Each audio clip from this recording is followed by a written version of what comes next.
एक बड़ी मधुर कथा है कि ठाकुर जी वन जाते हैं गैया चराने के लिए। तो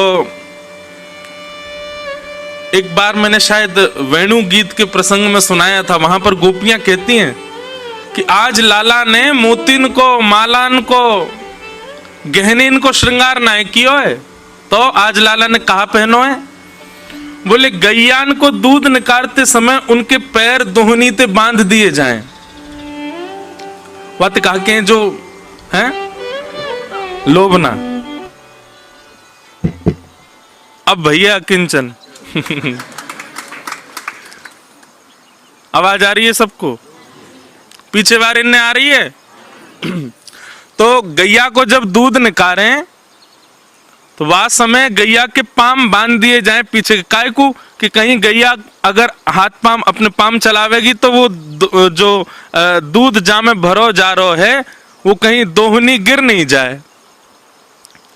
सो जो रस्सी ते गैया के पाम बांधे जाए वाकू कहें लोभना। वहां में गोबर भी लगो रहे, वहां में मट्टी भी लगी रहे और बड़ी मोटी सी रस्सी रहे। सो आज ठाकुर जी ने मोतिन को, मालान को, स्वर्ण को श्रृंगार ना किया है। आज ठाकुर जी ने खूब सारे लोभना लिए और एक अपने सिर पे बांध लियो है, एक दो अपने गले में बांध लिए, वही के बाजूबंद बना लिए, वही को यहाँ पर बांध लियो है, वही को करधनी में कमर में बांध लियो है। और ठाकुर जी ने आज सर्वांगीण अंग में लोभना धारण किए। आहा, वेणु गीत का श्लोक है, मुझे श्लोक याद नहीं है, पर वहां पर गोपियां कहती हैं आज ठाकुर जी कितने सुंदर लग रहे हैं। क्यों? अरे सखी देखो, कोई श्रृंगार ऐसा नहीं है। आज को श्रृंगार तो प्रसाद बांट रहा है। मतलब बोले ठाकुर जी जब चल रहे हैं तो गले में पहनी भई रस्सी, हाथन में पहने भई बाजूबंद, कड़ूलान के रूप में लोभना, उन सबन में मट्टी और गोबर जो लग रहा का है वो ठाकुर जी के चलवे ते नेक नेक गिर रहे हो है और ठाकुर जी के अंग पे भी लग रहे हो है। कितने सुंदर लग रहे हैं ठाकुर जी। तभी वर्णन करते हैं कि आज ठाकुर जी जैसे ही वन में गए, सावन को महीना, हवा चलना ही रही, सो ठाकुर जी को सर्वांगीण अंग जो है का है वो गीला है, गो पसीनाते प्रश्वेत के बिंदुनते। ठाकुर जी बोले हे मधुमंगल श्री दामा, बहुत जोर की गर्मी लग रही है यार, कछु करो। भाई लाला तू अपने सबरे लोभना उतार दे। सो ठाकुर जी ने अपने सिर पे पहनो भयो, हाथन में, कलेन में, सब जो भी गैयान की रस्सी हिकाई पाम बांधवे की सब दे दें मधुमंगल को। तो मधुमंगल ने एक ते एक दूसरी गुर्र गांठ बांध करके और पेड़ पे एक रस्सी डाली और नीचे गुर्र गांठ बांध के एक तरफ ते एक पैर ते ठाकुर जी चढ़ गए, दूसरी तरफ ते मधुमंगल चढ़ गए और यहाँ श्रीदामा आदि सब सखा व रस्सी को पकड़ करके दोनों को झोटा दे रहे हैं, झुला रहे हैं। जैसे ही झूला झूलना प्रारंभ किया और ऐसे मौसम में ठाकुर जी को नेक सुंदर व्यार को अनुभव भयो, तो ठाकुर जी को एक स्वभाव है, जैसे ही कछु ठाकुर जी को भाव है, ठाकुर जी के तुरंत मन में आ जाए कि ये तो श्री जी को प्रस्तुत होना चाहिए, ये तो हमारी श्यामाजू की सेवा में जाना चाहिए। झूला झूलते झूलते ठाकुर जी बोले मधुमंगल तेरे संग आनंद ना आया, तू उतर जा और सुन। श्यामाजू को निमंत्रण दिया, उनको बुलाएला, देख कितना सुंदर आनंद आ रहा है। मधुमंगल बोला हम्मेदारी के झूला बनायो हमने, सब करो हमने और झुलावे को श्यामाजू को। अरे तो को बाद में झुला लूंगा, तू उनको बुलाएला। आहा, राधे झूलन पधारो घेर आए बदरा, घेर आए बदरा, घेर आए बदरा, घेर आए बदरा, घेर आए बदरा, श्यामा झूलन पधारो घेर आए बदरा। किशोरी जी अपनी सब सखीन के संग आई हैं। जैसे ही ललता विशाखा ने आकर के देखी, कोरी रस्सी पड़ी है बस। क्या करोगे लाला? बोले यहाँ पे श्यामाजू को बैठाओ, उनको झूला झुलाएंगे। अरे तुम्हें नेक शर्म नहीं आई है? इतनी निष्ठुर रस्सी पे हमारी कोमल सी किशोरी जी को बैठाओगे? श्रम है जाएगो लाडली जी को। किशोरी जी के श्रम को भाव सुनते ही सबन में होड़ लगी है महाराज। सब जा रहे हैं और ढूंढ ढूंढ के सामग्री ऐसी ला रहे हैं कि वह झूला को इतनो सुगम बना दें, इतनो सुंदर बना दें कि हमारी श्यामा जी को श्रम नहीं हो।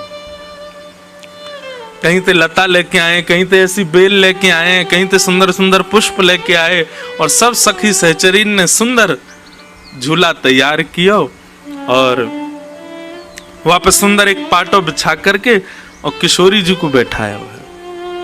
और किशोरी जी को बैठा करके श्री ठाकुर जी झुला रहे हैं। बड़े सुंदर सुंदर पद हैं हिंडोला के, सुनाएंगे अभी 7 तारीख को तो सुनाएंगे ही वृंदावन में, यहां पे भी बीच बीच में लेंगे भाव। ठाकुर जी झुलाते झुलाते जैसे ही वेग नेक तेज होवे झूला को, सोई उछल करके बैठ जाएं किशोरी जी के बगल में और दोनों मधुर हिंडोला झूल रहे हैं।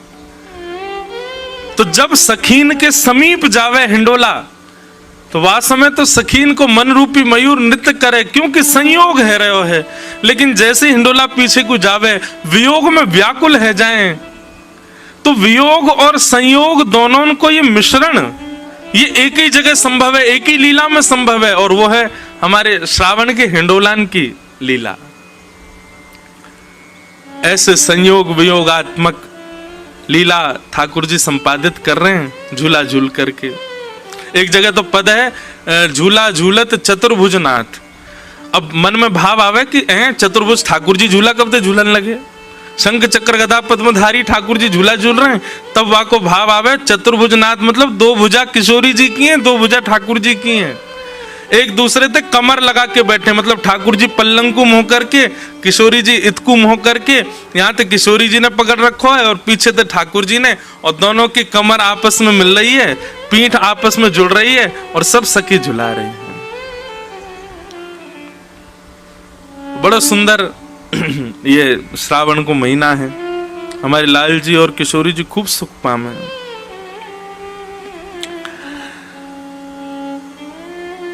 आओ अब कथा क्रम में हम लोग चलें, जो विषय लेके चल रहे हैं उस विषय में ही आगे की चर्चा करेंगे।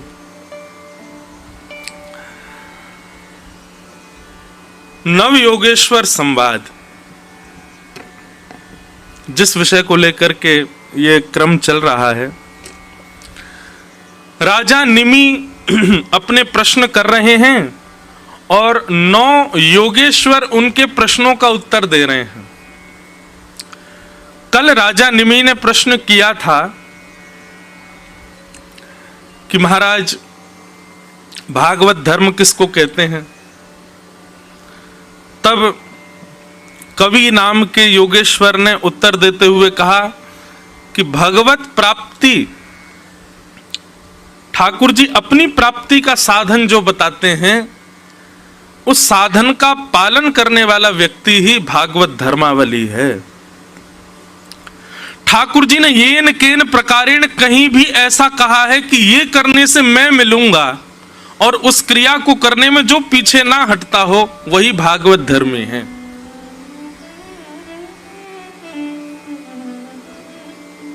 कहो तो कुसुमल साड़ी रंगावा, कहो तो भगवा भेष, कहो तो मोतियन मांग भरावा, कहो तो मोतियन मांग भरावा, कहो छिटकावा केश बाला, कहो छिटकावा केश बाला, मैं बैरागन हूँगी,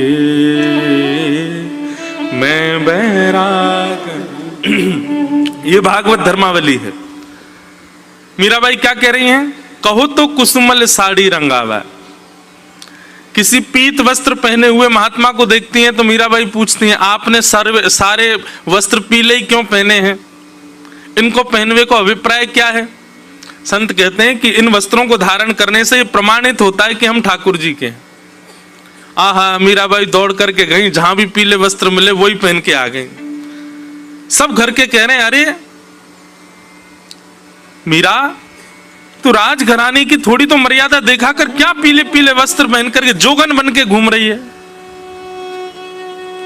बोले एक संत मिले थे सुबह, वो कह रहे थे कि पीले वस्त्र पहनने से हम ठाकुर जी के ये प्रमाणित हो जाता है। आहा। किसी को देख करके मीराबाई ने देखा बड़ा सुंदर श्रृंगार किया है,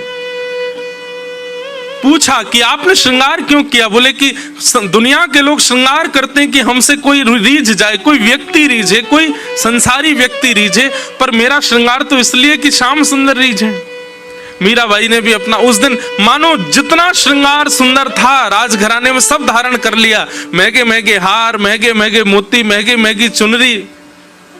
क्यों? आज श्रृंगार क्यों किया? आज तो कोई विशेष तिथि नहीं है मीरा। बोले कि आज सुबह कोई मिला था, उसने कहा कि श्रृंगार इसलिए कर रहे हैं ताकि हमारे श्रृंगार से ठाकुर जी रीझ जाएं। अगले दिन मीराबाई ने किसी को देखा, उसके सिर पर केश ही नहीं थे। मीराबाई ने उसको देख के कहा, तुमने केश क्यों मुड़वा दिए? बोले शास्त्र आज्ञा करते हैं, पंचविंशति तत्वज्ञ यत्र तत्राश्रमे वशन जटी मुंडी सिखी वापी मुच्यते नात्र संशय। बोले संसार के विषय भोगों से जो विरक्त हो जाता है और ठाकुर जी के सुंदर भाव में जो उन्मुक्त हो जाता है, वो इसी प्रकार ऐसा भेष धारण करके रखता है कि अब संसार उससे ना रीझे, केवल श्याम सुंदर रीझे। केश धारण करने से संसार का कहीं ना कहीं आसक्ति आपके प्रति हो जाती है। हमने वो केश हटा दिए जिससे संसार ना रीझे। मीराबाई तो रोने लगी और महल में जाकर के अपनी माँ से, पिताजी से, सबसे कहने लगी मेरे केश मुड़वाओ। क्यों? मुझे भी जोगन बनना है, क्योंकि जिससे ठाकुर जी रीझे मुझे वो करना है। भागवत धर्म यही है। अरे भैया, कई बार लोग बोलते हैं मेरे से आकर के, महाराज जी ऐसा ऐसा कर सकते हैं। अरे भाई, किसी ने गलती से भी कह दिया ना कि ऐसा करने से ठाकुर जी मिलेंगे, तो कर दो, उसमें संशय क्यों? किसी ने कह दिया कि यहां पे लौट जाओ तुमको ठाकुर जी मिलेंगे, तो लौटे ही रहो, उठियो मत। फिर उसमें फिर हम संशय क्यों कर रहे हैं? ये ब्रजरज लगा सकते हैं, ये हम ऐसे कर सकते हैं, तुलसी जी में एकादशी को जल डाल सकते हैं, अरे अगर किसी ने गलती से भी कह दिया कि तुम ऐसा करो इससे ठाकुर जी मिल जाएंगे, तो फिर उसमें संशय क्यों? उसमें किसी और से प्रमाण की आवश्यकता क्यों? कर दो बस। जैसे मीराबाई पूछती नहीं है, ज्यादा विचार करती नहीं है, बस कोई गलती से कह दे ऐसा करो मीरा, ठाकुर जी रीझ जाएंगे, मीराबाई लग पड़ती है उसी काम में। जिन भेषा मारो सावरो रीझे, जिन भेषा मेरो सावरो रीझे, जिन भेषा राधा रमण जुरी छे, जिन भेषा राधा रमण, मैं सो ही भेष धरूंगी, हो मैं तो सो ही भेष धरूंगी, हाँ मैं तो सो ही भेष धरूंगी, हो मैं तो सो ही भेष धरूंगी। अरे हाँ, मैं बैरागन हूँगी, मैं बैरागन हूँगी, हो बाला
शरीर को, यहाँ तो खाली खोड़,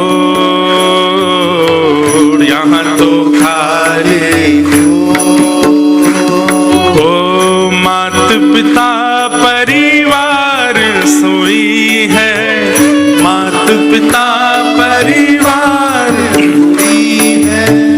मात पिता परिवार सोई है, मात पिता परिवार सोई है। ओ कहिए तिनका तोड़ बाला, कहिए तिनका ओ बाला, कहिए तिनका तोड़ बाला। पर हाँ मैं बैरागन हूँगे, मैं बैरागन ओ बाला,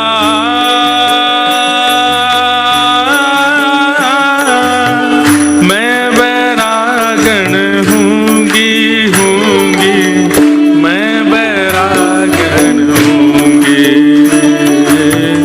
मैं बैरागन ओ, मैं बैरागन हूँगी,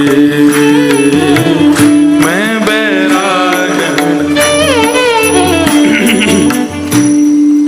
एक बालक ने मुझसे एक प्रश्न किया, बोले महाराज जी यदि हम मीराबाई का अनुसरण करें तो कई जगह शास्त्रों की बात और मीराबाई की करनी मेल नहीं खाती, माता पिता की आज्ञा की अवहेलना होती है, पति परिवार कुल कानी उन सब का त्याग करना पड़ता है, तब जाकर के मीराबाई जैसा भाव संपन्न हो सकता है। बहुत ध्यान से सुनना। और वहीं शास्त्र कहते हैं माता पिता की आज्ञा मानो, आदि आदि व्यवहार निभाओ, संसार में जिस काम से आए हो वो करो। इसमें एक उत्तर समझ में आता है, बहुत ध्यान से सुनना। यदि आपके चित्त में किंचित भी संशय उत्पन्न हो रहा है अपनी भक्ति के प्रति कि कहीं मैं गलत तो नहीं कर रहा, अपनी भक्ति पर एक क्षण के लिए भी यह भाव आता है कि कहीं हम गलत तो नहीं कर रहे हैं, तो आपको अपराध लगेगा। पर मीराबाई को तो पूर्ण विश्वास था कि वो जो कर रही हैं वो परम शुद्ध है, परम सत्य है और परम सात्विक है। उनके चित्त में किंचित भी संशय नहीं आता था। भले ही शास्त्रों में कहीं कहीं ये बात है कि भाई पति के भाव मानो, कुल खानदान में रहो, अपनी मर्यादाओं का पालन करो, माता पिता की आज्ञा सर्वोपरि है, आदि आदि।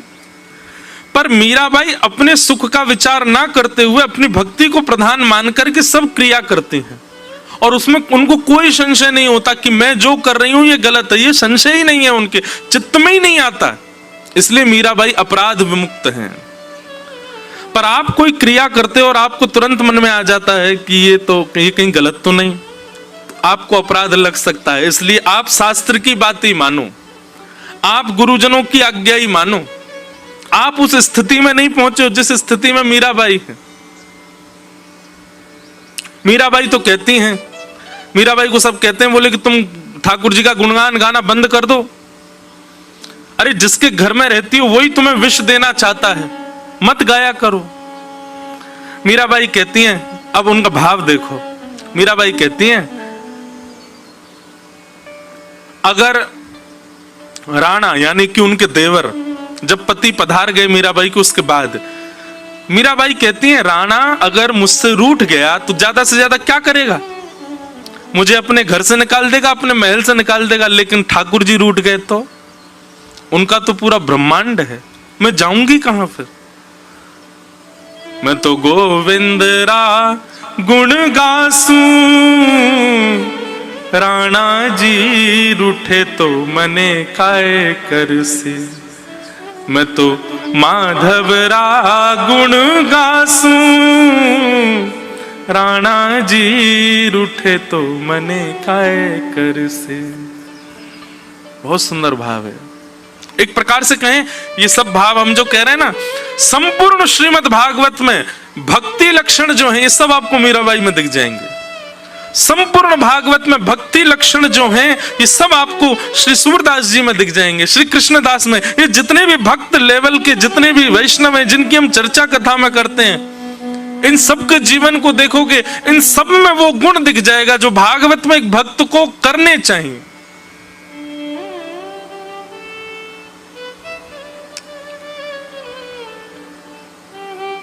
हमें अभी भी चिंता है, कहीं हम वृंदावन गए तो वो नाराज हो जाएगा या वो हो जाएगा, ये हो जाए। आपके लिए वो नाराजगी ज्यादा महत्वपूर्ण है, उसकी आपके लिए ठाकुर जी महत्वपूर्ण, आप विचार ही नहीं करोगे। अरे संसार के विषय भोग भोगने में व्यक्ति बिल्कुल विचार नहीं करता। मैं कहीं मदिरा पान करूंगा, माता पिता ना, अरे होंगे तो कोई नहीं, मना लूंगा, पी ले अभी तो। अरे मांस खाना पाप है, हम हमारे यहाँ मांस नहीं खाते, कोई बात, कौन देख रहा, खा लो।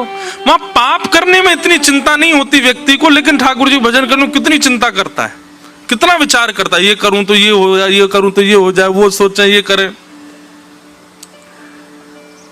व्यक्ति दूषित कर्म करने में भयभीत होते हुए भी कर देता है और भजन करने में भयभीत होते ही छोड़ देता है।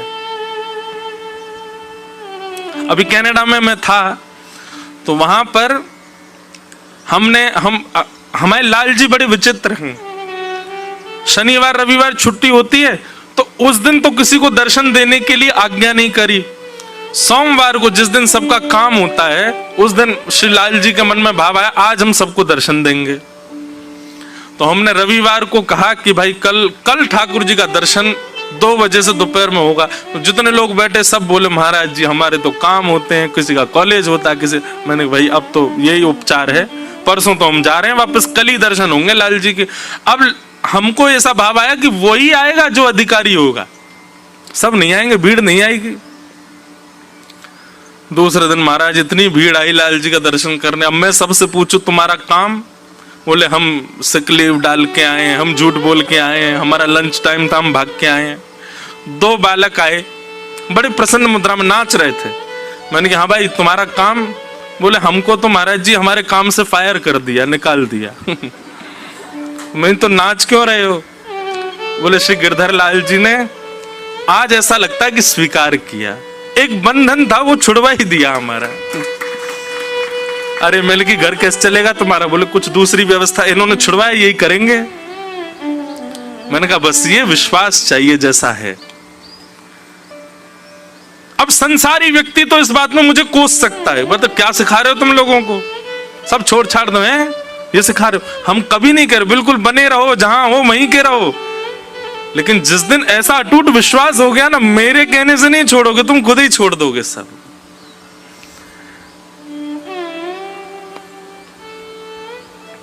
तो भागवत धर्म क्या है? जिससे मैं ठाकुर जी का हो सकूं, वो सारी क्रियाएं, वो सारे बातें, वो सारे उदाहरण स्वीकार करने लग जाए, वही भागवत धर्म है। कोई गलती से कह दे कि तुम ये करो, इससे ठाकुर जी प्रसन्न हो जाएंगे, हाँ इतना विवेक जरूर मन में रखना कि वो कोई ऐसा काम ना हो जो संसारी भाव से युक्त हो, कार्य कोई ऐसा हो जिसमें आपकी व्यवस्था कट रही हो, जिसमें आपकी सुख समृद्धि नष्ट हो रही हो और उससे ठाकुर जी प्राप्त हो रहे हो, तो उसमें विचार मत करो, कर दो। लेकिन उद्देश्य यही होना चाहिए कि मैं ठाकुर जी को प्राप्त करूं, बस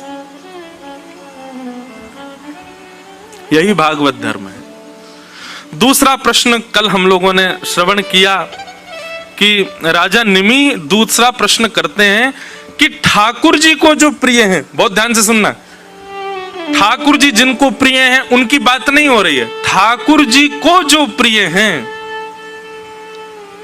उनके लक्षण क्या होते हैं, उनका स्वरूप कैसा होता है, उनका स्वभाव कैसा होता है, वो बोलते कैसे हैं, वो बैठते कैसे हैं, वो चलते फिरते कैसे हैं, वो सोचते कैसे हैं। ठाकुर जी के प्रिय जनों के लक्षण क्या हैं, कृपा करके वो हमको बताओ। हम आपसे एक बात कल भी कह रहे थे, जो लोग आए थे और जो आज आए वो सुन लो। बंधुओं, हमारे जप तप नियम साधन सत्संग आदि सबका एक ही उद्देश्य है, ठाकुर जी हमको प्रिय लगे, नहीं, हम ठाकुर जी को प्रिय लगे। ठाकुर जी यूं कहते हैं जी मेरो है, या मैंने स्वीकार कर लिया है, अब या को सब कछु मैं हूं, हमारा भजन इसके लिए हो रहा है, हम हरि प्रिय बने। हरि तो सबके प्रिय हैं, पर हरि का जो प्रिय है वो विशेष बात है।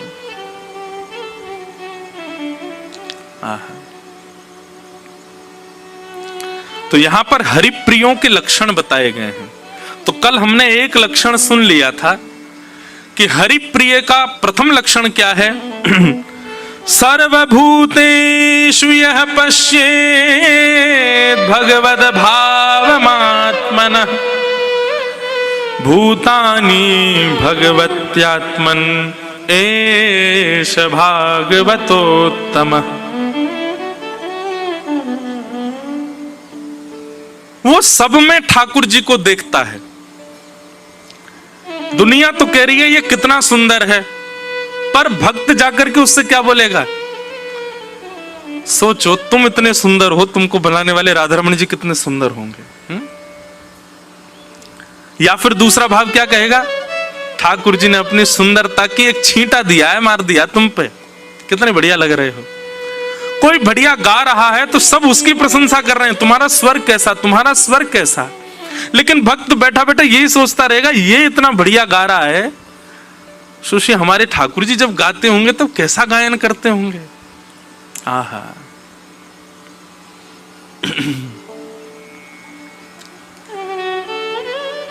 वीणा लेके गावे रंगीली राधे, वीणा लेके गावे। यहां पर जो भी थोड़ा बहुत संगीत जानते हो, आज तक आपने ऐसा स्वरूप नहीं देखा होगा कि सितार वादन करने वाला या वीणा बजाने वाला गा भी रहा हो। पर हमारी किशोरी जी कैसी हैं? बोले वीणा लेकर के बैठती हैं और संग संग गाती और हैं। आहा, इतना सुंदर श्री सरस माधुरी जी का पद है। वीणा लेके गावे रंगीली राधे, वीणा लेके गावे रंगीली राधे, वीणा लेके गावे रंगीली राधे, वीणा लेके गावे रंगीली राधे। श्याम रूप अभिराम अधर धर, श्याम रूप अभिराम अधर धर, वंशी सरस बजावे, वंशी सरस बजावे। किशोरी जी वीणा बजाती हैं और जब गाती हैं सब पीछे से ठाकुर जी आकर के बैठ जाते हैं और किशोरी जी के स्वर में अपनी वेणु को रख करके और किशोरी जी के साथ साथ पीछे वेणु बजाते हैं ठाकुर जी। बंधु, कभी कभी मन में भाव नहीं आता, हमारी ऐसी कोमल सी किशोरी जी इतनी भारी वीणा लेकर के बैठती हैं और जिनने गिरिराज पर्वत उठा लिया वो नेक्सी जी बंसी लेके बैठे हैं। उल्टा होना चाहिए ना, ठाकुर जी वीणा बजाएं और किशोरी जी बंसी बजाएं। एक बार किशोरी जी ठाकुर जी से बोली हम बंसी बजाएंगे। ठाकुर जी बोले आप बंसी मत बजाओ। बोले क्यों? बोले बजेगी नहीं आपसे। किशोरी जी बोली अच्छा हमसे नहीं बजेगी। ललता विशाखा तुरंत आ गई, ये पहले आ जाएं लड़वे लाल जी थे। कहा गई तुमने? बोले मैं यूं कह रहा हूं कि हमारी श्यामाजू बंसी ना बजा पाएंगी। अच्छा, हमारी लाडली जू जब चले ना तो उनके पामन की नूपुर उनकी ध्वनि पे राग रागनी वारे वारे जामे, और तुम यूं कह रहे हो हमारी लाडली जी बंसी ना बजा पाएंगी? चलो जल्दी अपनी बंसी दो, हमारी किशोरी जी बजाएंगी। अरे मैं कोई किशोरी जी पे संशय ना कर रहा हूं, किशोरी जी पे कोई आक्षेप ना कर रहा हूं, वो साक्षात संगीत स्वरूपा हैं, पर मेरी वंशी जे ना बजा पाएंगे। ललिता जी बोली आज तो यही बंसी बजेगी, अब ही बजेगी और तुम्हारे सामने ही बजेगी, लाओ दो। ठाकुर जी बोले ना माननी बात, लो दे दो। हे लाडली जू आज दिखा दो यार, जी बहुत अपने आप को कुछ समझे बंसी बजावे और यूं सोचे कि या के आगे कोई ना है, आज आप बजाए दो, नेक दिखाए दो, अपनो स्वर लगाए दो, यही को मूर्छित कर दी हूं बंसी बजाए के। ठाकुर जी खड़े, हाँ श्री जी बजाओ, हमारा तो सौभाग्य कि हमारी वंशी आपकी सेवा में, पर मैं फिर कह रहा हूं जी बजेगी नहीं। किशोरी जी ने अपने अधर पर वेणु धारण करके अपनी कोमल उंगलियों से छिद्रों को आच्छादित किया और जैसे ही प्राण पिरोए बस हवा ही हवा निकले, स्वर नहीं निकले। ललिता विशाखा कह रही हैं अरे जल पिला, गलो सूख गो, श्यामा जी को जल पिलाए दियो लेकिन बंसी नहीं बजे। ठाकुर जी मंद मंद मुस्कुरा रहे, अब मैं कह रहा हूं नए बजेगी, मुंह वापस कर दो। अरे श्यामाजू जी बहुत मायावी है, ये अपनी माया ते कछु कर सके, याने जरूर बंसी बांध दी होगी, याने बंसी को टोना टोटका करके बाकी स्वर सबरे अंतर ध्यान कर दिए, नहीं तो हमारी श्यामाजू कोई स्वर को, कोई संगीत के वाद्य को स्पर्श कर दे, अरे स्पर्श मात्र से बजन लगे, ये बंसी क्यों ना बज रही है। ठाकुर जी बोले पहले बंसी वापस करो फिर बताऊंगा। किशोरी जी ने बंसी वापस करी। ठाकुर जी बोले अच्छा एक बात बताओ, आप वंशी को वादन करते समय मन में कौन को चिंतन कर रही हो। किशोरी जी बोली मैं तो कोई भी वाद्य बजाऊं आपको ही चिंतन करूं। बोले यही तो गलती कर रही हो, ये वंशी जो है ना हमारी अनन्य भक्त है। अनन्य को मतलब कहा हुए एक के अलावा दूसरे को ना भजे ये, और या वंशी में नित्य आपको ही चिंतन होवे, या वंशी में नित्य आपको स्मरण होवे, ये वंशी आपकी भक्ता है और आप या वंशी से मेरी भक्ति करोगी तो ये वंशी कैसे बजेगी। हे श्यामाजू आप नेत्र बंद करके अपनो ही चिंतन करो, मतलब अपने ही स्वरूप को ध्यान करो। जब आप अपनो ध्यान करोगी तब ये वंशी बजेगी, क्योंकि या वंशी में तो नित्य आपको ही गायन की हो जाए। किशोरी जी ने अधर पर वंशी रख के जैसे स्वयं को स्मरण किया, अपने रूप नख, अपने रूप नेत्र आदि को स्मरण किया, अपनों ही स्मरण करके जैसे ही वंशी अधर पर धरी, बिना फूंक के वंशी बजन लगी। किशोरी जी के नेत्र सजल है गए, दौड़ करके अंक में भर लिए श्याम सुंदर। आपकी या अनन्य प्रेम पे ही तो मेरा मन करे कि मैं वारी वारी जाऊं।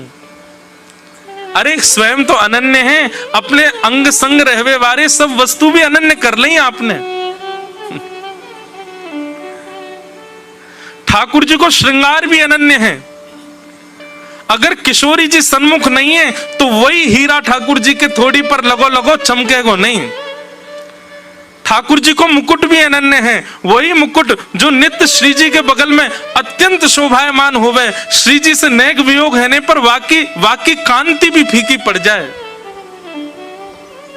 ठाकुर जी के बाजूबंद, ठाकुर जी की मधुर जो कोई भी श्रृंगार हैं वे सब भी अनन्य हैं, और सब अनन्य भक्त कौन के हैं? श्री जी के भक्त हैं।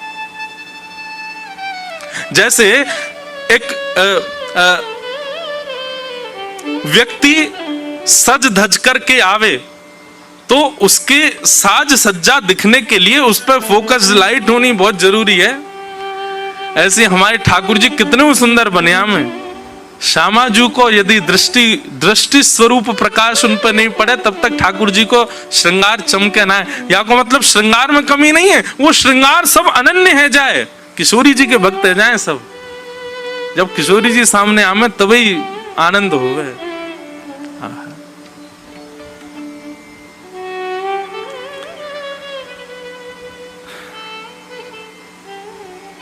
तो मैं क्या कह रहा था, हरिप्रिय का लक्षण क्या है? वो किसी की भी अच्छे गुण को देखता है तो उस अच्छे गुण में ठाकुर जी का भाव सोचता है। ये इतना अच्छा बोलते हैं, ठाकुर जी कितना मधुर बोलते होंगे, ये इतना अच्छा गाते हैं, ठाकुर जी कैसा गाते होंगे। किसी में भी उस व्यक्ति विशेष की प्रधानता ना मान करके ठाकुर जी की प्रधानता मानता है। ये उत्तम भागवत का, हरिप्रिय का लक्षण है।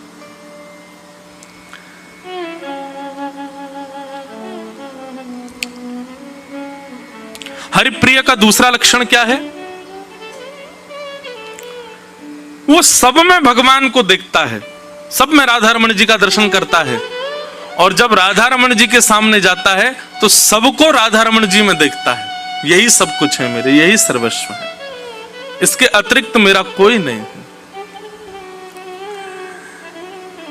ये उत्तम भागवत के दो प्रथम लक्षण हैं। तो कल मैंने एक बात कही थी कि उत्तम, मध्यम और साधारण, हरिप्रिय भी तीन प्रकार के होते हैं। साधारण कैसे होते हैं? ठाकुर जी को वो प्रिय लगते हैं, पर कब प्रिय लगते हैं? सामने आ जाएं, गलती से पड़ जाएं तो ठाकुर, हाँ ये भी मुझे अच्छा लगता है। मध्यम कौन सा होता है? उसकी चर्चा हो जाए तो ठाकुर जी कहते हैं हाँ हाँ वो भी प्रिय है। लेकिन उत्तम कौन होता है? वो भले ही सामने ना हो, उसकी चर्चा ना हो, फिर भी ठाकुर जी उसका स्मरण करते रहते हैं, वो उत्तम है। तो यहां उत्तम भागवतों के 5-6 लक्षण हैं, उसमें से एक अभी हमने सुन लिया। अब मध्यम और साधारण भक्तों के लक्षण सुनो।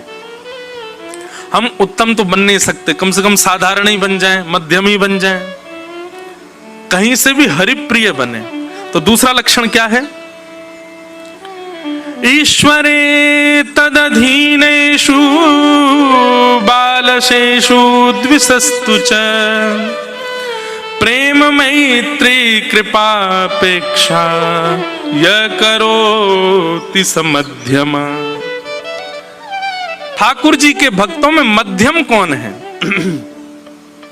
मतलब इतना प्रिय नहीं है, पर हां फिर भी उसकी चर्चा हो जाए तो ठाकुर जी को अच्छा लगता है। ऐसे मध्यम भक्त के लक्षण क्या होते हैं? बोले ईश्वरे तद धीरेषु बालशेषु दुषस्तु च। ठाकुर जी से ये प्रेम करते हैं,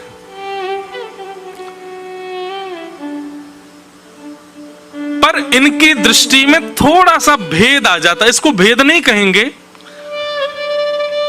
थोड़ा सा समत्व कम रहता है। जैसे उत्तम भागवत तो सब में गुण देखता है, पर मध्यम भागवत जो होता है वो थोड़ा सा भेद दृष्टि वाला होता है। ठाकुर जी से तो प्रेम करता है, और ठाकुर जी के जो अधीन हैं, ठाकुर जी के जो वैष्णव हैं, ठाकुर जी के जो भक्त हैं, उनसे प्रेम नहीं कर पाता। उनके प्रति कैसा भाव रहता है? मैत्री। उनसे मैत्री का भाव रखेगा। प्रेम तो केवल ठाकुर जी से। ठाकुर जी के जो प्रिय हैं उनके प्रति मैत्री भाव रखता है। और ठाकुर जी के विषय में जो नहीं जानते हैं, ठाकुर जी का स्वरूप जिनको नहीं पता है, उनके प्रति क्या भाव रहता है? बोले कृपा।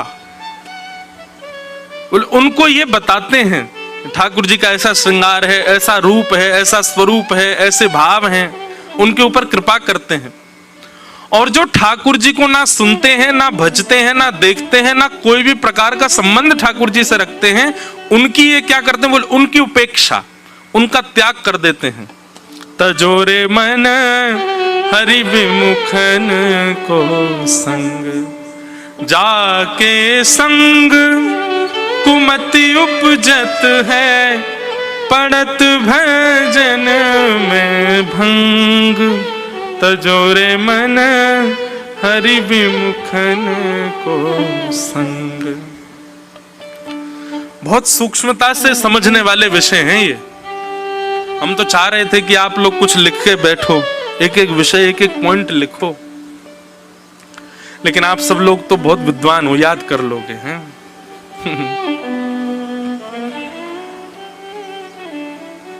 मध्यम भागवत का क्या लक्षण है?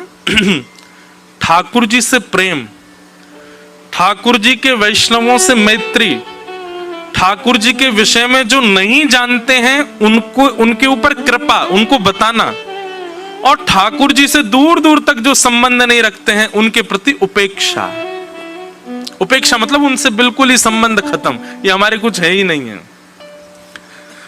तो उत्तम नहीं बन सकते तो मध्यम। उत्तम भागवत तो जो ठाकुर जी का बिल्कुल नहीं है, उपेक्षित, उसको भी कहीं ना कहीं उसको भी अपना मान लेते हैं। उत्तम भागवत बनना बहुत मुश्किल है। जैसे प्रहलाद जी के स्वयं के पिताजी गालियां दे रहे हैं भगवान को, लेकिन फिर भी प्रहलाद जी महाराज नित्य उठ करके और दंडवत प्रणाम करते हैं अपने पिताजी को। प्रहलाद के परिवार के लोग ही ठाकुर जी की उपेक्षा करते हैं, लेकिन फिर भी प्रहलाद जी उन सबको वंदन करते हैं, सबके प्रति प्रेम भाव रखते हैं। मीराबाई अपनी पति की मृत्यु के पश्चात भी उन्होंने अपना घर नहीं छोड़ा, रहती थी वहीं ससुराल में ही रहती थी। भले ही उनकी ननद उनके देवर बहुत प्रताड़ना करते थे, फिर भी मीराबाई नित्य ठाकुर जी के सामने बैठ के हाथ जोड़ के कहती हैं, इनकी मति सुधार दो। वैसे बुरे नहीं है, मन के अच्छे हैं, अभी जानते नहीं ना आपको, इसलिए ऐसा करते हैं। हम आप में से कोई होता तो केस कर देता, तो छोड़ूंगा नहीं, तेने मेरे संग ऐसा किया।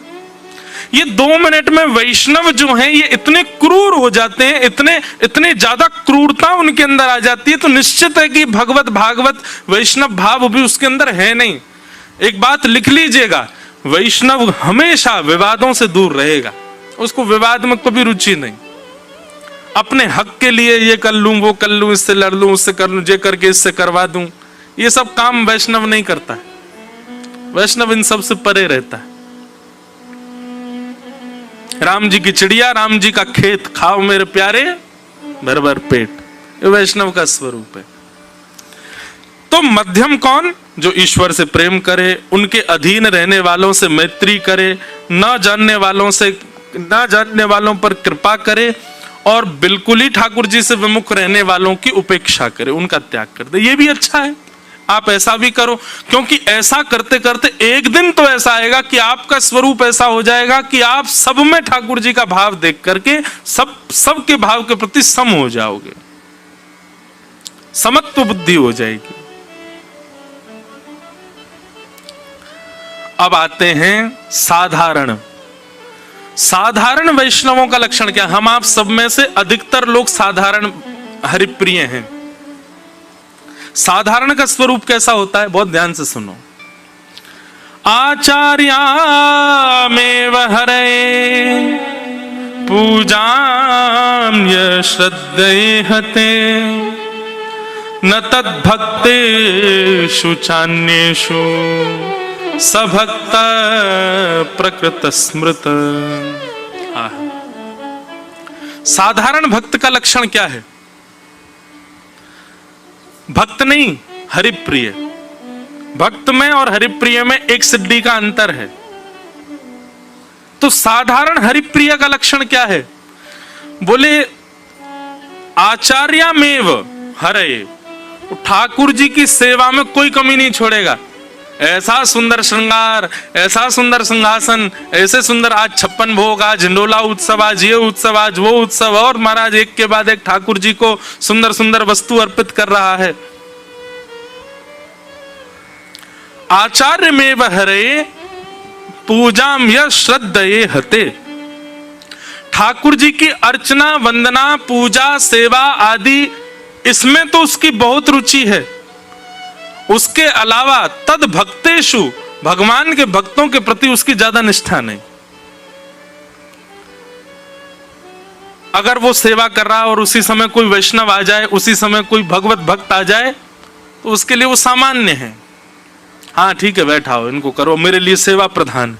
अच्छा एक बात आपको कहें, कभी आप अपना कोई भगवत नियम कर रहे हो, ठाकुर जी की सेवा कर रहे हो, और उस सेवा के मध्य में वृंदावन से कोई अनन्य ठाकुर जी का रसिक,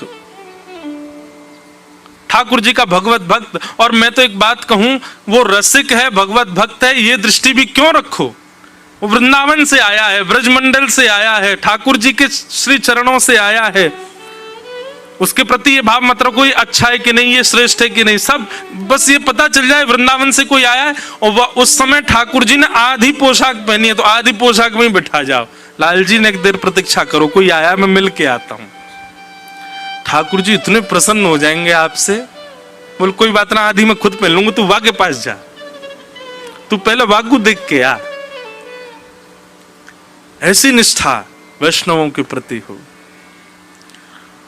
पर हम अपने नियम को इतनी प्रधानता दे रहे हैं कि उस नियम के आगे कोई वैष्णव आ जाए तो भी हम उठ नहीं रहे, तो भी कुछ कर नहीं रहे। एक जगह प्रसंग आता, हाँ यही नवयोगेश्वर संवाद में प्रसंग आता है कि निमि राजा जो थे ये यज्ञ कर रहे थे और यज्ञ करते करते इन्होंने देखा कि नवयोगेश्वर आ गए। उसी समय आधे यज्ञ में ही अपनी आहुति छोड़ के प्रणाम करके उठ के उनको प्रणाम करने लगे। तो नौ योगेश्वरों ने कहा कि तुमने अपना यज्ञ क्यों छोड़ दिया? राजा निमि कहते हैं, बोले अग्नि कुंड यहीं रहेगा, ब्राह्मण देवता भी यहीं रहेंगे और देवता भी कहीं नहीं जाएंगे। जिन देवताओं का आह्वान हुआ जब तक विसर्जन नहीं होगा वो भी यहीं रहेंगे, वेद मंत्रों की सब वेद ऋचाएं भी यहीं रहेंगी। पर आप चलते फिरते हो, आप तो जा सकते हो, इसलिए पहले आपसे सत्संग सुन लूं उसके बाद यज्ञ करूंगा। तो बीच अधूरे यज्ञ में नवयोगेश्वर संवाद हुआ। इसका मतलब क्या है? नियम प्रधान है, पर उस नियम के बीच में यदि कोई भगवत भक्त, वैष्णव भक्त और कोई, अरे मैं तो कहां तक कहूं, एक बात है, अपनी एक चोरी बता रहा हूं। नासिक में हमारा मौन रहता था, सुबह सूर्य उदय से लेकर के और अस्त तक मेरा मौन रहता था, केवल कथा में बोलता था मैं। नासिक में हमारी 1 महीना की कथा थी, उसमें बोलना तो होता नहीं था मुझे, घर से फोन आता था नहीं बात करता था, किसी जरूरी फोन आ जाए सबको दे देता था, नहीं करता था। एक दिन हमारे अनन्य ठाकुर जी के रसोपासक वहां आए और जैसे ही उनका आगमन हुआ, अब मुझे यूं लगे अब मैं अपना मौन कैसे रख सकता हूं। तो जैसे ही वो आए, आकर के कक्ष में बैठे, हमने हाथ जोड़ करके अपने नियम को प्रणाम किया। मैंने कि आपको हम, और 2 नियम थे, एक तो मौन का था, एक स्पर्श का था, किसी का स्पर्श नहीं कर सकता। हमने क्या किया, अपने नियम को प्रणाम किया, उठ करके गए, अपनी किवाड़ बंद करी, वो कक्ष में ही बैठे थे और सबसे पहले तो उनको गले से लगाया। तो स्पर्श का जो नियम था उसको एक क्षण के लिए तिलांजलि दी, और दूसरा बोलने का जो नियम था उसको भी, आप कैसे हो, ठीक हो, ठाकुर जी मंगल है, मधुर है। तो ये बोल करके और स्पर्श करके हृदय से लगा के, अब वो आपका तो नियम चल रहा है, मैंने कि आपके आने पर यदि मैंने नियम को प्रधानता दी तो नियम मुझे दंड देगा कि वैष्णव आए हैं, तुम्हारे सामने भगवत भक्त आए हो, तुम अब भी नियम में ही बैठे हो। अरे कहां तक कहें, वहां जो महाराज जी थे जिन्होंने कथा का क्रम रखा था, पिछले कितने, मुझे तो वर्ष भी याद नहीं, 30 वर्षों से उन्होंने किसी का स्पर्श नहीं किया था। और एक दिन ऐसा चंग चढ़ा महाराज जी को, कभी किसी का स्पर्श नहीं करते थे। हम लोग वहां पर उत्सव मना रहे थे और उत्सव में वो आ गए, अब वो जैसे ही आते थे जनता पूरी इधर हो जाती थी कि उनको छूना नहीं है किसी को। आए और आते ही उन्होंने ऐसे हाथ बढ़ाया मेरी और, मैंने कहा महाराज जी, मैंने 3 बार पूछा, अब मेरा भी मौन था बोला हाँ लाओ हाथ दो अपना। उन्होंने मौन तो नहीं तोड़ा अपना, और जैसे ही उन्होंने मेरा हाथ पकड़ा, मेरा टेम्परेचर माइनस में चला गया था शरीर का। 30 वर्ष बाद उन्होंने किसी को छुआ था और उन्होंने अपना नियम तोड़ा। और महाराज ऐसे वो घूम ऐसे हाथ पकड़ के खूब घूमे। अब उनको तो ऐसी चंग चढ़ी वो, और 20 चक्कर लगवा दिए मुझको। 20 चक्कर में मैं तो ऐसा हो गया कि दुनिया घूमे। ऊपर से उन्होंने छुआ तो वैसी शरीर की स्थिति खराब। मैं सांस, मुझसे बोले पानी पियो। अब मैं पानी पी के बैठने को हुआ, उतने फिर हाथ कर दिए उन्होंने। आओ, अब मन में ये भी आवे कि ये इतने नियम में रहने वाले जब तोड़ रहे हैं तो हम क्यों चूके, भाई पकड़ ही लो हाथ। बस उस दिन बस मैंने एक प्रार्थना मन में रखी कि मेरा तीसरा नियम एक चल रहा है कि आश्रम से बाहर नहीं जाना है। कहीं मुझे चक्कर आए और मैं गिर गया, कहीं हॉस्पिटल वगैरह के लिए बाहर ले गए तो भैया हे ठाकुर जी बस वो नियम मत तोड़वाना मेरा। लेकिन बढ़िया रहा, उन्होंने कम से कम 100 चक्कर लगवाए हमसे गोल गोल, और एक एक क्षण के विश्राम में उन्होंने भी नियम तोड़ा। और मैं एक बात कथा में कहा करता हूं, नियम बनाए ही इसीलिए जाते हैं कि किसी के प्रेम में यदि सामर्थ्य हो तो वो तोड़वा के दिखाए। नियम बनता ही इसीलिए। कोई कहता है हम तो इतने नियम में रहते हैं, हम तो इतने आचार विचार में रहते हैं, हम तो ऐसे ही रहते हैं, हम नहीं कर। आपके प्रेम में सामर्थ्य होगी ना, वो अपनी स्थिति से बाहर आएगा। पूरे विश्व को मुक्त करने वाले ठाकुर जी इतने बंधन में रहते हैं। दुनिया के लोग 8 बजे उठ जाएंगे, दुनिया के लोग 6-7 बजे उठ जाएंगे, पर ठाकुर जी का 4 बजे का समय तो बेचारे 4 बजे ही उठते हैं। रात में 9:30 बजे शयन आरती होनी तो शयन आरती हो ही जाएगी। कभी कभी मेरे मन में भाव आता है कि हमारा भाई चलो 12 बजे राजभोग करना चाहिए, 12 बजे रोटी खानी चाहिए। कभी कभी मन नहीं होता तो हम कहते हैं अभी थोड़ी देर बाद खाएंगे, पर ठाकुर जी का कभी मन नहीं होता होगा फिर भी जबरदस्ती खिला दिए जाते हैं। 12 बज गए, भोग लगाओ। तो चाहे ठाकुर जी कहते हो अभी मन ना है, रो मेरो आज तेने नाश्ता ज्यादा करा दियो, लेकिन फिर भी वो तो नियम में उनको खाना पड़ेगा।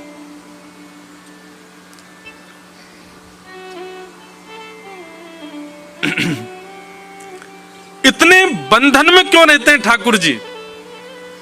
हमको चैलेंज करते हैं ठाकुर जी, तो में ताकत हो, तेरे नियम में ताकत हो तो तोड़वा के दिखा। अपनी मनमानी से मत तोड़ देना। ठाकुर जी का अगर 4 बजे का रोज का मंगला का समय और आप सोचो नहीं आज ठाकुर जी सो लो, अपने मन से नहीं करना है कि 8 बजे उठाओ, तब तो फिर अपराध होगा। ठाकुर जी ऐसी कोई योजना बना दें, ठाकुर जी कहो तो उठ के बैठ गए और आपकी जो आरती करने की वो आरती गुम हो गई, मिल ही नहीं रही। ठाकुर जी की भोग की थाली कहीं गायब है गई, मिल ही नहीं रही। ठाकुर जी ऐसी कोई लीला कर दें।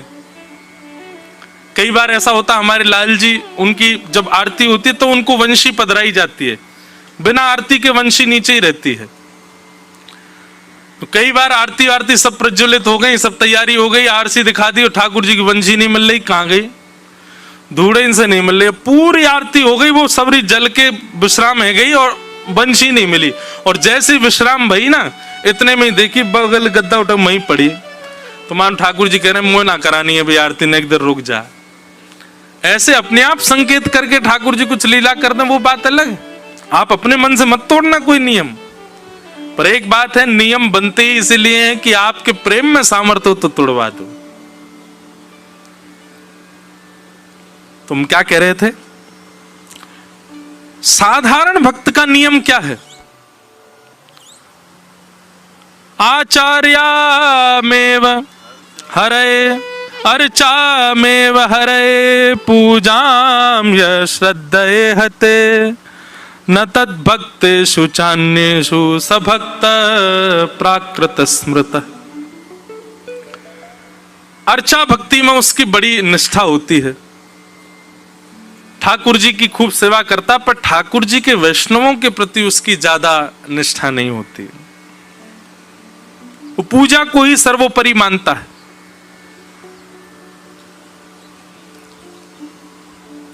नारद जी महाराज गए प्रहलाद जी के पास,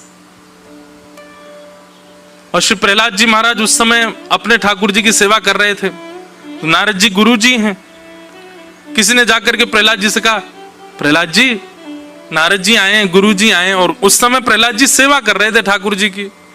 तो प्रहलाद जी ने केवल इतना कह दिया, नारद जी से कहो थोड़ी देर बैठे, आ रहा हूं। अब प्रहलाद जी ने अपमान के रूप में नहीं कहा था कि उनका अपमान हो। लोगों ने जाके कहा कि आप थोड़ी देर विराजो, प्रहलाद जी अभी आ रहे हैं। नारद जी बोले कोई नहीं, हम तो फिर आ जाएंगे, चले गए। अब नारद जी भी इस भाव से नहीं गए कि मेरा अपमान हुआ है, और प्रहलाद जी ने भी इस भाव में नहीं कहा कि उनका अपमान हो। लेकिन फिर भी प्रहलाद जी को भगवत अपराध लग गया, केवल इतना कहने मात्र से कि आप प्रतीक्षा करो, ठाकुर जी को प्रतीक्षा करवा लो, लेकिन भगवत भक्त को प्रतीक्षा मत करवाओ। हम एक बात आज तक समझे नहीं कि ठाकुर जी के भजन, ठाकुर जी की भक्ति, ठाकुर जी की सेवा से अतिरिक्त वैष्णव भक्त को एक वैष्णव की सेवा में निपुण होना चाहिए।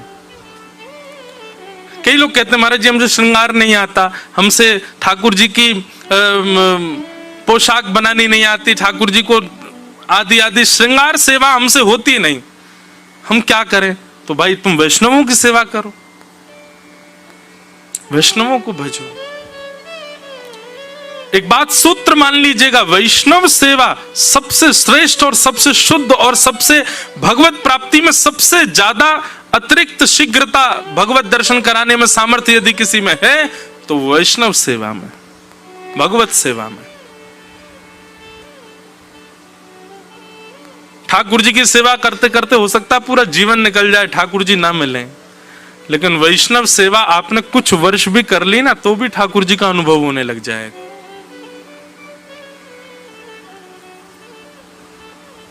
तो साधारण भक्त केवल भगवत सेवा में ही रहता है, उसको वैष्णवों से इतना मतलब नहीं। सुनेगा, प्रणाम करेगा, ठीक है, लेकिन इतना श्रेष्ठ भाव वैष्णवों के प्रति नहीं रखता है। ऐसा भक्त जो है वो साधारण हरिप्रिय है, ठाकुर जी को प्रिय तो है पर इतना ज्यादा प्रिय नहीं है। लेकिन एक बात बोलूं, दो ही शब्द होते हैं, या तो प्रिय और या फिर अप्रिय। ये कम प्रिय, थोड़ा प्रिय, ये होता ही नहीं है। ये सब बात बनाने वाली बात है। तुम मुझे थोड़े कम प्रिय हो, अरे इसका मतलब सीधा सीधा वो ये कह रहा है कि तुम उसको प्रिय ही नहीं हो। और हम तो एक बात कहते हैं, ठाकुर जी को ये ज्यादा गणित नहीं आती, कम ज्यादा वाला नहीं आता, उन पे तो दो ही आते हैं, पूरा पूरा और बिल्कुल ही कम। या तो वो बिल्कुल ही प्रिय बन जाएंगे आपके, या फिर वो बिल्कुल ही दूर हो जाएंगे आपसे। ये बीच वाला भाव नहीं होता। यहां पर हमको थोड़ी दिलासा देने के लिए, थोड़े हमको मन में ये रहे कि हाँ ठीक है, इसलिए ये साधारण और मध्यम भक्त कर दिए। परंतु सीधी बात तो ये है कि मध्यम प्रेम और साधारण प्रेम होता ही नहीं है, प्रेम तो परिपूर्ण होता है। मध्यम और साधारण की कैटेगरी में यदि आप हो तो इस बात को लिख लीजिए कि आप बहुत दूर हो ठाकुर जी से।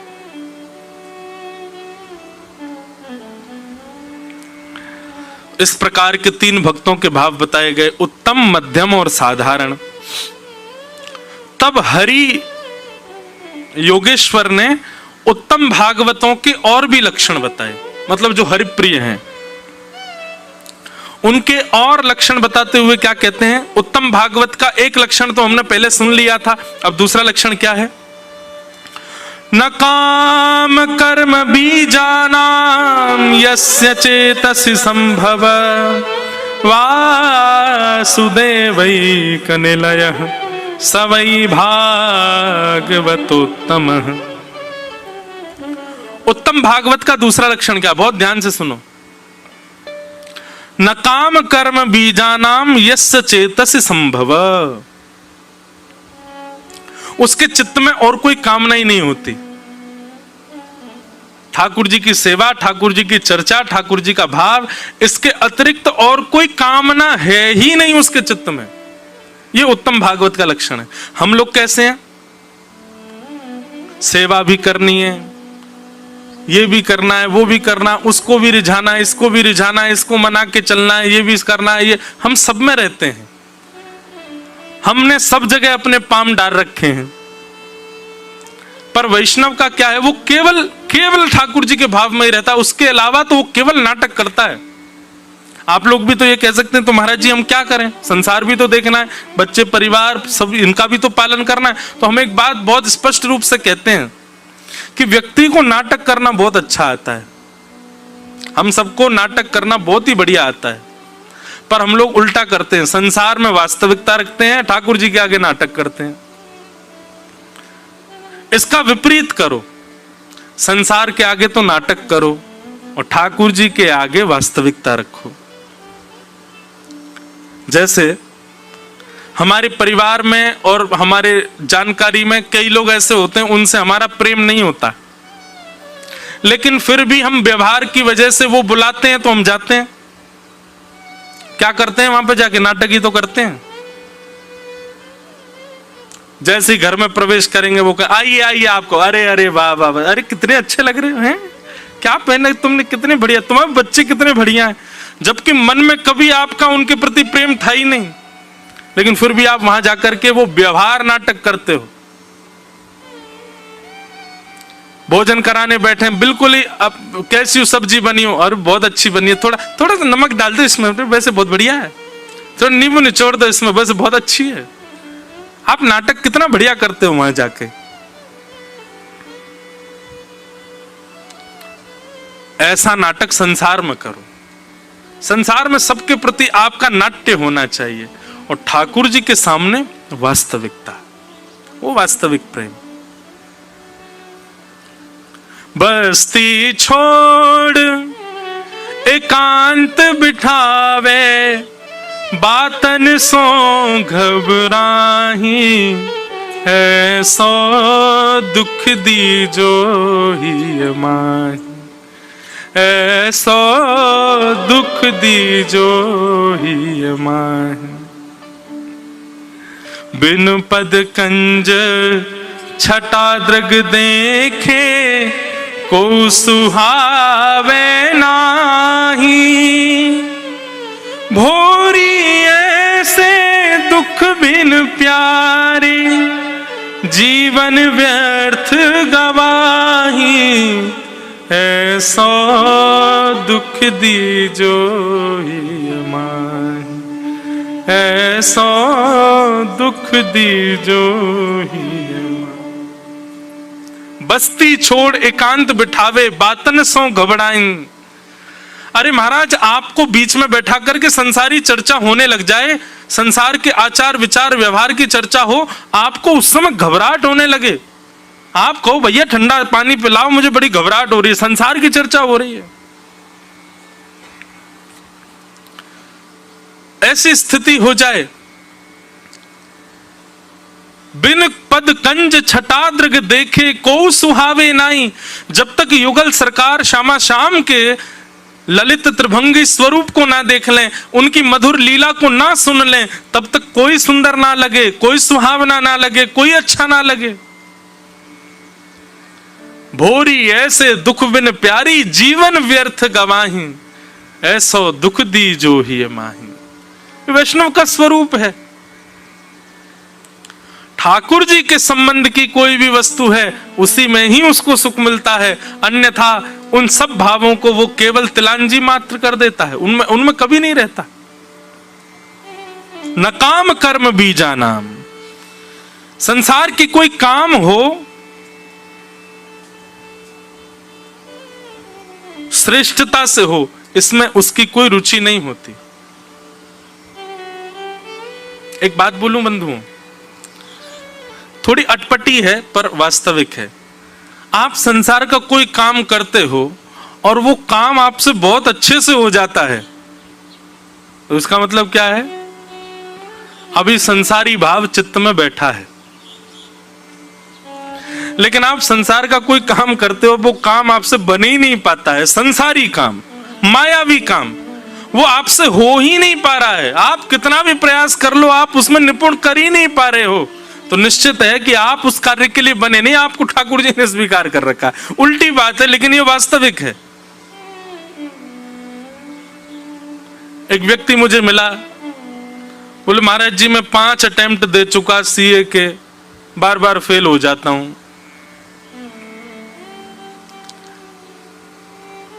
मैंने कहा एक बार आप हमारे कैसे काम करके देखोगे? मैंने क्या, ठीक है आपने जो अटेम्प्ट किया नहीं हो पा रहा, आप क्या करोगे क्लियर? एक बार और प्रयास कर लो, और अब की बार नहीं होना, मैं सब छोड़ के हरि भज, सब तज हरि भज। मैं ठाकुर जी इसीलिए नहीं करवाना चाह रहे। बोले तो मैंने भजन के काजे बनाए हो, तू संसार में पड़ो है। इसका मतलब डिमोटिवेट मत हो जाना कि महाराज जी कह रहे हैं 2-3 बार फेल हो गए तो सब छोड़ छाड़ दो। प्रयास करो, एक आध बार और कर लो भाई। लेकिन इतने प्रयास करने के बाद भी नहीं बन रहा है, तो हो सकता है ठाकुर जी ने आपको भजन के लिए चुना है, भजन करके देख लो। और हाँ, 1 बार 2 बार 3 बार 5 बार भजन करके देख लिया और भजन में भी पास नहीं हो रहे, ठाकुर जी का चिंतन नहीं आ रहा, विषय भोगों से निवृत्त नहीं हो पा रहे, संसार के विषय, तो निश्चित है कि आपको ठाकुर जी ने संसार के लिए बनाया, उसमें ट्राई करके देखो। संसार में ट्राई मार लो, वही काम बन जाएगा आपका।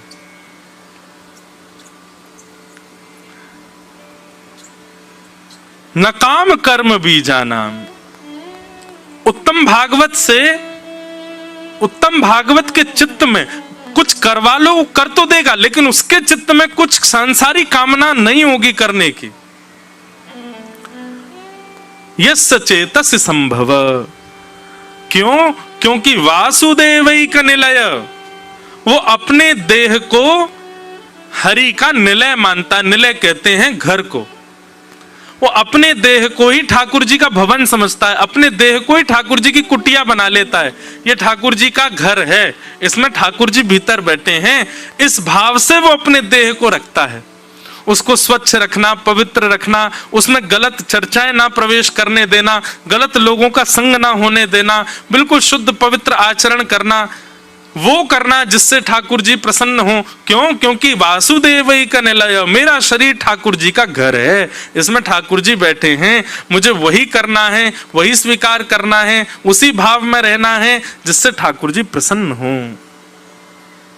सवै भागवतोत्तम, ये उत्तम भागवत का दूसरा लक्षण है। लक्षण गिनते जाइए। प्रथम लक्षण क्या था? सब में भगवत गुण का दर्शन करे। दूसरा, अपने देह को ठाकुर जी का घर समझे। नेत्र खोलने पर दिखे कि ये भाव देखने योग्य नहीं है तो उसका दर्शन ना करे। कानों में कोई ऐसी वार्ता जा रही है जिससे ठाकुर जी विमुख हो रहे हैं तो उन वार्ताओं को स्वीकार ना करे, भले ही वो सुननी पड़े, लेकिन उसको चित्त में ना उतारे। अपने देह को निलय मान करके ठाकुर जी का रहना प्रारंभ कर दे। ये उत्तम भागवत का लक्षण है। उत्तम भागवत का तीसरा लक्षण क्या है? उत्तम भागवत मतलब हरिप्रिय का। न यस्य जन्म कर्मभ्याम न वर्णाश्रम जातिभिः सज्जतेऽस्मिन् अहं भावो देहे वै स हरिप्रिय। उत्तम भागवत कभी भी ठाकुर जी से अपने जीवन में होने वाली घटनाओं की शिकायत नहीं करते।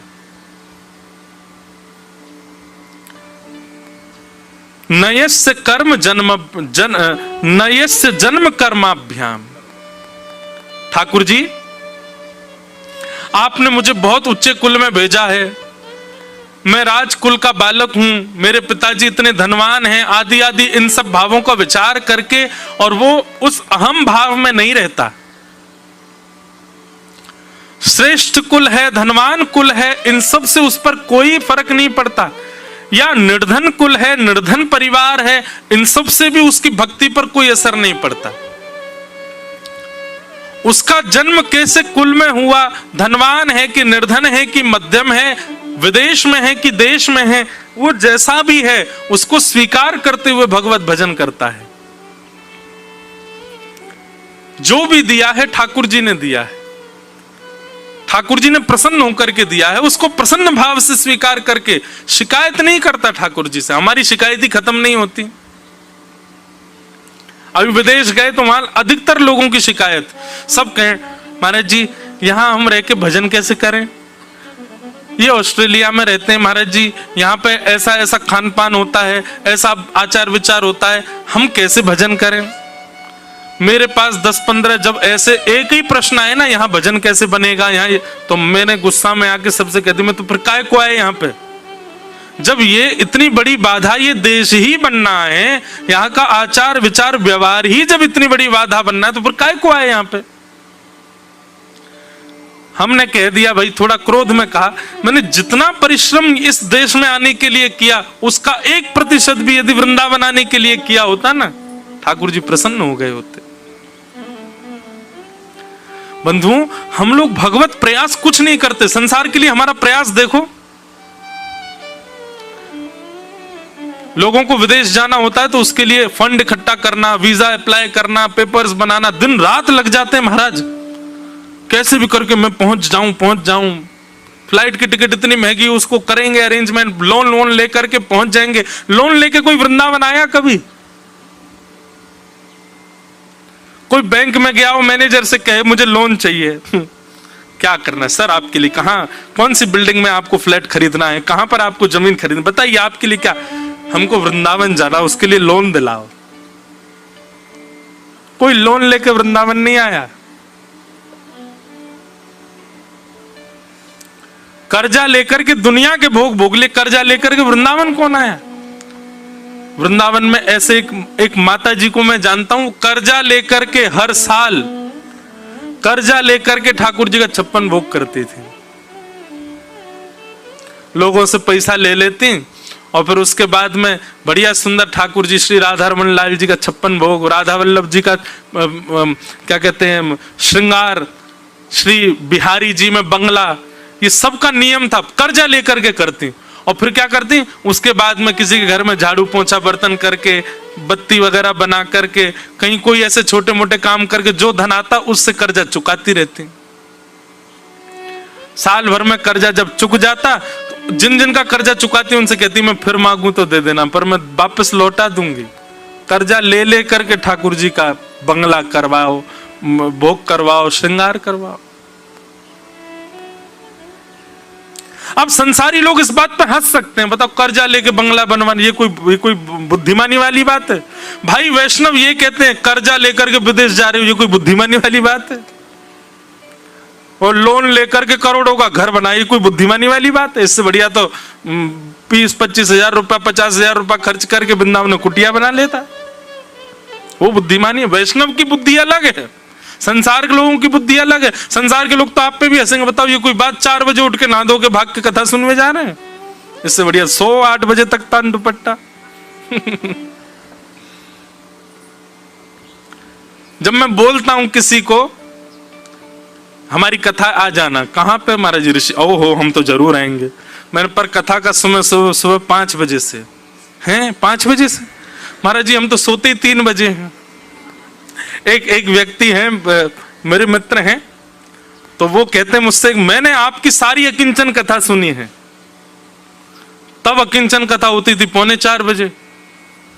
तो मैंने कहा आपने कथा अकिंचन सुनी, आप इतनी जल्दी उठ करके सुनते थे, मुझे बड़ा अच्छा लगा भाई सुन के, इधर आओ हृदय से लग जाओ, तुम सुबह उठ करके कथा सुन। वो नहीं उठ के नहीं सुनता था, वो मेरे सोने का समय होता था। मैं 3:45-4 बजे तो सोता था, तो उसी समय आप लाइव आते तो मैं सुन लेता था, थोड़ी देर सुन के फिर सो। मैंने कहा वाह भाई ये तो तूने उल्टी बात करी।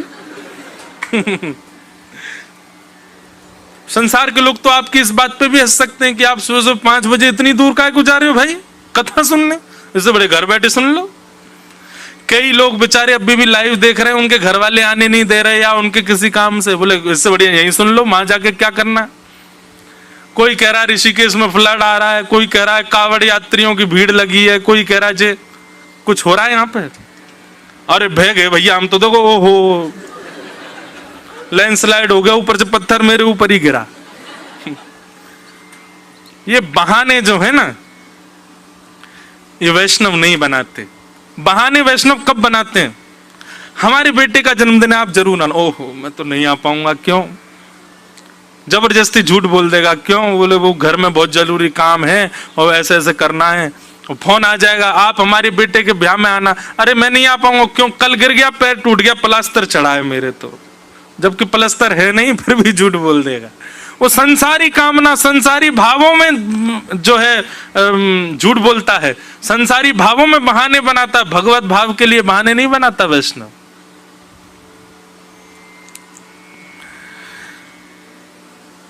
तो न यस्य जन्म कर्मभ्याम न वर्णाश्रम जाति भी, वो अपने कुल खानदान को कोसता नहीं कभी। जो ठाकुर जी का भक्त होता है कि आपने मुझे ऐसे कुल में भेज दिया, अब मैं आपका भजन कैसे करूं?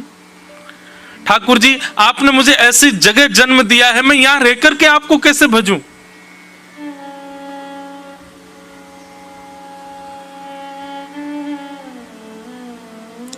ठाकुर जी आपने मुझे छोटी जाति में भेजा है, मैं आपको कैसे भेजूं? ये जाति भेद, जन्म भेद और ये सारे जो बहाने हैं ना, ये वैष्णव नहीं लगाता है।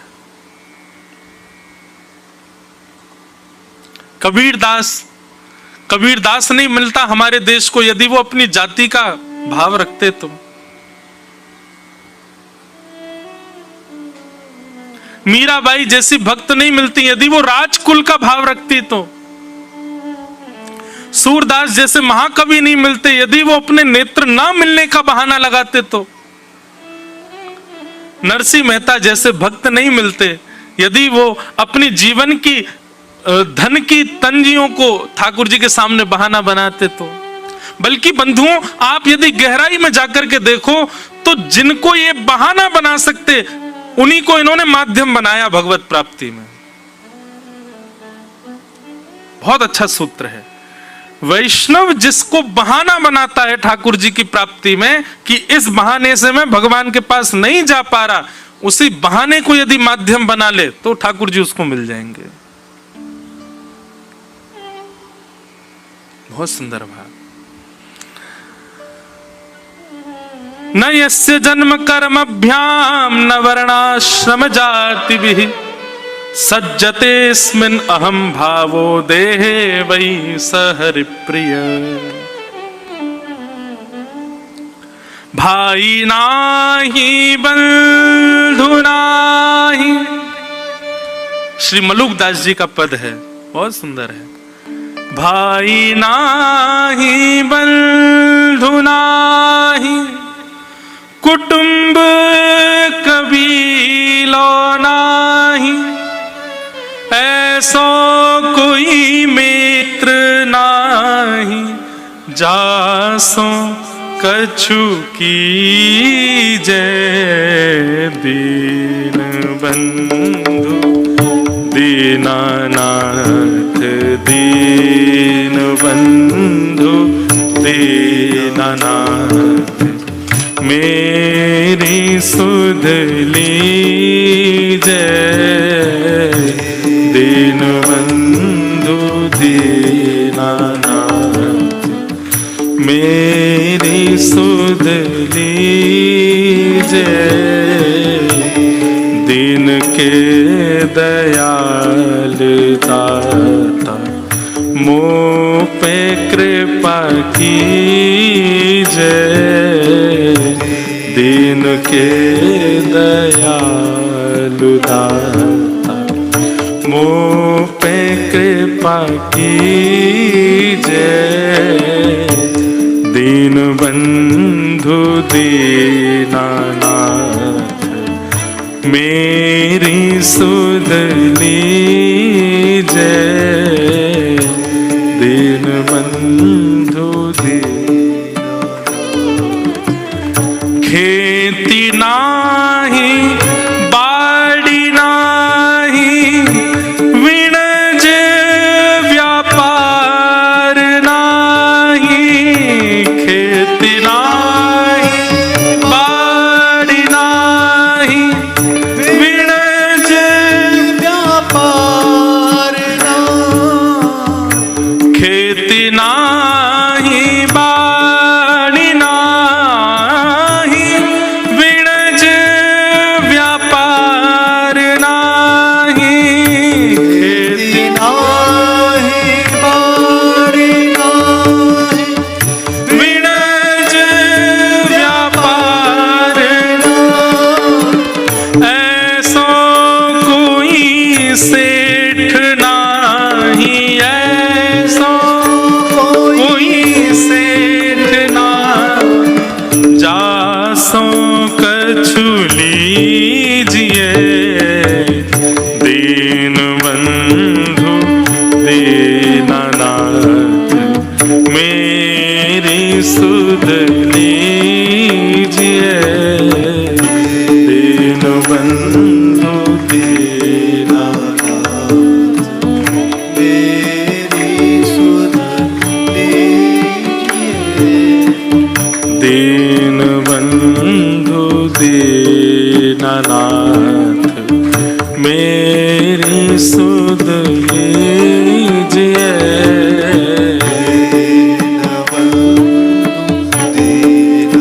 पद की अंतिम पंक्ति बहुत सुंदर है। श्री मलुकदास जी महाराज कहते हैं, हाँ, कहता मलुकदास छोड़ दे वीरानी आश।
इसको लीजिए दीनबंधु दीनानाथ, मेरी सुध लीजिए दीनबंधु दीनानाथ, मेरी सुध लीजिए। दीन के दयाल दाता मुँह पे कृपा कीजिए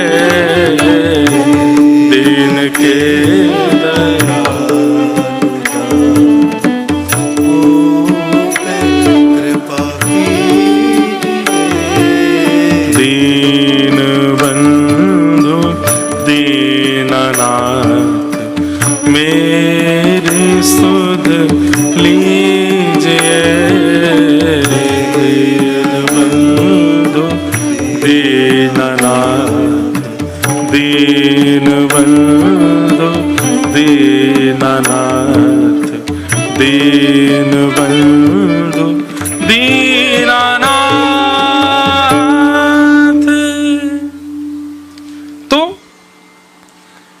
हरिप्रिय जो है वो अपने जीवन में घटने वाली घटना या अपने जन्म और अपने जाति के कभी बहाने नहीं लगाता ठाकुर जी से कि भगवत भक्ति मुझसे इसलिए नहीं बन पा रही, बल्कि वो बहाने ढूंढता है कि मैं भजन कैसे करूं। जैसे एक व्यसनी व्यक्ति कैसा होता है, मैं कभी कथा में बताया करता हूं, व्यसनी व्यक्ति कैसा होता है।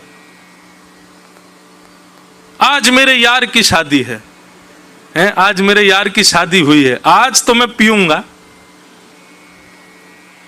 आज पी ली। और कल क्यों पी रहा है? बोले आज मेरी पत्नी मुझे छोड़ के चली गई, आज मैं बहुत दुखी हूं, आज तो पीऊंगा। कल सुखी था इसलिए पी रहा था, आज दुखी है इसलिए पी रहा है। ओहो, जिस काम के लिए 10 साल से प्रतीक्षा कर रहा था, आज मेरा काम होगा, आज तो मैं पीऊंगा। जिस काम के लिए 10 साल से लग रहा था, आज वो हमेशा के लिए खत्म हो गया, दुख में, आज तो मैं पीऊंगा। वो हर चीज में बहाने क्या ढूंढता है? पीऊंगा। आज तो मेरे मित्र आए, आज तुम रात में ऊपर छत पे पिएंगे, आज मेरे साथ कोई नहीं है, मैं अकेला हूं, क्या करूं, मन नहीं लग रहा, आज तो पीऊंगा। भगवत भक्त ऐसा ही हो। आज मेरे बुआ के बेटे की शादी, आज तो कीर्तन करेंगे। आज मैं पास हो गया भाई, कितने परसेंट? 89%, 95% आए हैं, पार्टी कुछ नहीं, आओ चलो ऋषिकेश में चलेंगे, गंगा किनारे कीर्तन करेंगे, महाराज जी की अकिंचन चल रही है, वो सुन के आएंगे। 10 साल से जिसके लिए लगा हुआ था काम हो जाए हो जाए हो जाए, नहीं हुआ। आज मेरा केस जो था वो उसमें मैं हार गया, जो भी कुछ, आज क्या करेंगे? आज तो घर में उत्सव रखेंगे। ऐसा वैष्णव भक्त क्यों नहीं होता है? व्यसनी हमसे आगे क्यों चला जाता, हम क्यों पीछे पड़े रह जाते हैं? ये रेस चल रही है, दौड़ भाग चल रही है, वो व्यसन करने में होड़ लगाता है, व्यसन करने में कोई चूक नहीं छोड़ता, हम भजन करने में क्यों छोड़ देते हैं चूक? सुख की घड़ी हो, दुख की घड़ी हो, सब में व्यसनी व्यसन करता है, हम केवल सुख की घड़ी ही क्यों खोज के रखते हैं? अनुकूलता हो तो ही कथा क्यों सुनेंगे, अनुकूलता हो तो ही वृंदावन क्यों जाएंगे, अनुकूलता हो तो ही हम लोग क्यों भजन करेंगे? प्रतिकूलता में जैसे व्यसनी व्यसन नहीं छोड़ता, हम भजन क्यों छोड़ देते, हम भगवत भाव क्यों छोड़ देते? अपनी हर स्थिति में कोई बहाना ना लगाए ठाकुर जी के भजन के लिए। मैंने कईयों से कल पूछा, अच्छा 4 दिन के लिए आए हो? कल जाएंगे हम तो, हमारी टिकट हो गई महाराज जी। वाह, खुद से ट्रेन छूट जाए, लेट लपीट उठो और ट्रेन छूट जाए तब कोई दोष नहीं, लेकिन कथा छोड़ के ट्रेन जरूर पकड़नी है हमको, वो काम जरूर करना हमको। अरे जीवन के कुछ ये बल्कि मैं तो ऐसा कहता हूं सप्ताह कथा में 1-2 दिन के लिए आया करो, पर ये छोटे सेशन जो होते हैं ना 3 दिन के 4 दिन के, इसमें तो पूरे आया करो। इसमें वो भाव प्रकट होते हैं जो भाव सब जगह प्रकट नहीं होते। इससे बाद में मिलोगे कथा के बाद में तो मैं यही कहूंगा अच्छे से जाना, यहां बैठ के अधिकार है इसलिए कह सकता हूं। आगे से कभी भी पता चले ना कि ये छोटे सेशन की कथा है, 3 दिन का है, 4 दिन का है, 2 दिन का है, और या फिर बड़े सेशन की कथा 1 महीना की है, तो उसमें निश्चित ही कुछ विशेष होगा। उसका पूरा समय निकाल के आया करो। आपके रुकने या आपके जाने से कथा तो रुकेगी नहीं, कथा भाव तो चलेगा, पर हम आपको कह रहे हैं बहाने मत बनाओ, भगवत भाव में नहीं। अरे मौसी के घर गए, 2 दिन के लिए गए थे, तीसरे दिन क्यों नहीं आए लौट के? बच्चों ने रोक लिया, वहां रुक गए। घूमने गए थे बाहर, 5 दिन के लिए गए थे, 1 हफ्ता क्यों लगा? क्या 2 दिन में बच्चे रोने लगे, हमको रुक जाने दो। तो ऐसी जगहों पे आप जब बहाने बना के रुक सकते हो, भगवत कथा में क्यों आपका बहाना चल जाता है कि जाना है? एक बार फ्लाइट छोड़ के तो देखो ठाकुर जी के लिए, एक बार ट्रेन छोड़ के देखो ठाकुर जी के लिए। अरे कैसे कैसे वैष्णव आते हैं वृंदावन में, वो जबरदस्ती समय लगाते हैं मंदिरों में। क्यों?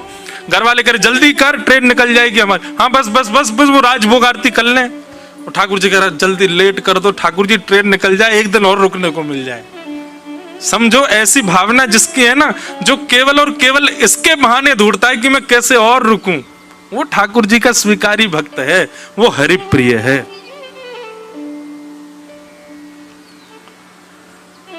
जितना सोचा है उतना ही किया ठाकुर जी के भजन में। जितनी अवधि सोची, जितना समय सोचा, जितना धन सोचा, जितना जो भी आपने जितना सोचा उतना ही किया, उससे 1% भी ज्यादा नहीं किया, तो अभी हरिप्रिय नहीं बने आप। लेकिन जितना सोचा उसके अधिक कर आए हो। लाल जी ने उंगली पकड़ रखी है आपकी, इसलिए अधिक हो रहा है।